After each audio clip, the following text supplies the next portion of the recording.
So we've made all the necessary changes to both the back end and the front end. And before I do anything else, before I try this out, I'm actually going to stop the npm run serve that's running in the front end and then run it again just to make sure that everything compiles. I find that when I make changes to the router, I often have to do this, and I just like to be safe. So that is compiling, and it's running.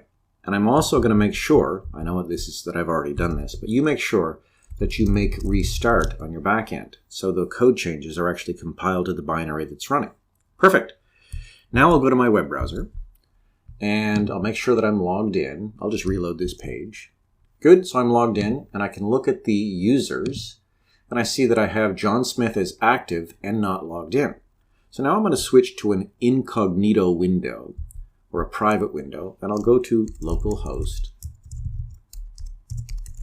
8080, and I'll log in, and I'll log in as you@there.com and password.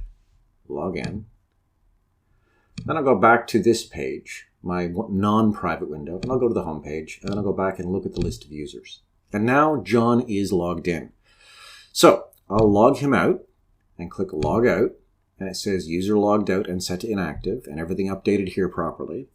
And when I go back to the private window, I still appear to be logged in. I can see the log out button and I see my name over here. But when I go to any other page of the site, and I'll go to books because that's the only unprotected page I have, it changes to login, and I see I didn't reset the name in the store, so I probably should do that as well. But it did in fact log the user out. So we have one little typo. We didn't reset the user's name to an empty string.